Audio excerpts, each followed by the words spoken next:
What's going on, guys? Bringing you a shorter video than usual today to showcase one of my best anti-ganks yet. I'd been invading in this area for around an hour prior to this, and I ran into this same gank squad several times.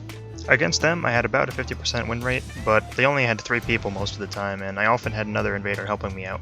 I'm using my luck and strength build here, for which I have 40 luck, 40 strength, and various stats inside to fill them out to level 100. I noticed that this guy's a red, and he's cosplaying, which is what the other people ganking me are trying to do as well. He goes straight for me, and I realized that he probably intentionally invaded his friend's world so they could turn this 3v1 into a 4v1. This fills up the slot an invader friendly to me could take, so there's no backup coming to help. I'm trying to get as much done in this 1v1 as I can, but now his friends are coming. It might look like, over the course of this video, that the Seagward is being a little bit over-aggressive, but he has to move ahead of his friends or else they could hit him by accident. These aren't your clueless everyday gankers. I fought against them enough times to know that they know what they're doing. Here you can see the secondary weapon I use for this build, which is Yorm's Great Machete. This is one of the best pure strength weapons in the game. Its only downfall is that when two-handing, the R1s don't combo into each other. This entire time, the Seagward has been using running attacks and rolling attacks, which are very unsafe. I'm filing that information away for later. Ordinarily, gankers would seed the world, but these guys have been ganking non-stop for about an hour. They probably used all their seeds and haven't gone to replenish their supply. For that reason, I ran all the way over here to make some space with the NPCs, but at some point I need to start getting kills, because I don't have that much further to run. They're not really sure how to progress here in this tight hallway.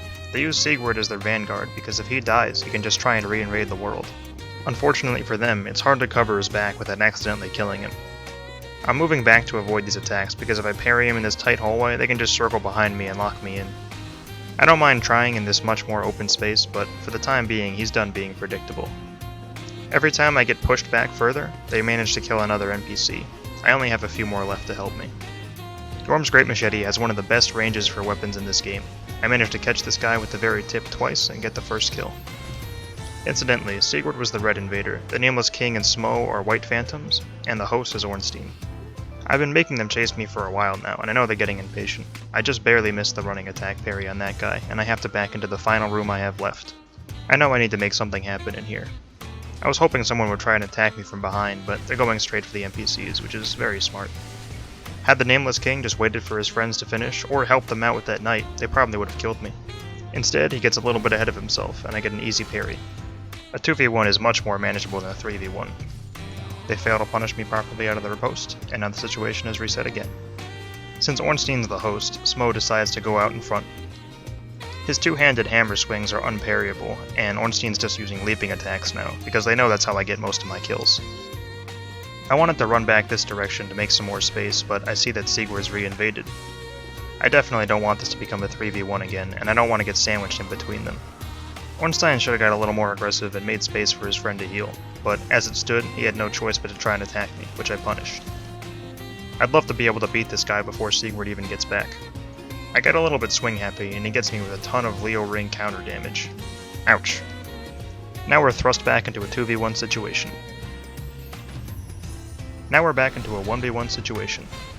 I'm getting a little bit nervous at this point. You should never go into a fight expecting to lose, but I knew these guys were good, and a 4v1 is always dicey. However, knowing I was one parry away from winning was very exciting. I'd love to cut here to the part where I just kill him, but I feel like that would be a disservice. So far I haven't edited anything out. At this point, I should almost definitely switch back to Henri's Straightsword. It's much better for 1v1s. However, Yorm's has been serving me so well this entire game that I don't want to betray it by switching out. Here I manage my stamina very poorly, panic roll, and need a full weapon art. He plays it very safe afterwards, not pressing his advantage. He doesn't want to risk losing this just as badly as me. I get to heal up for free as a result. I finally switch to Henri's Straightsword and proceed to immediately eat a charged R2. Not the best start for me, but he again fails to properly push his advantage. He gets frustrated with me getting away to heal and goes for an unsafe attack, which I parry. Had I just switched to Yorm's Great Machete there, I would have killed him for sure, and it would have been over. I'm still in a little bit of a panicked state. Here I make sure to run up and stop so I can get my 2 swings rather than a single running attack.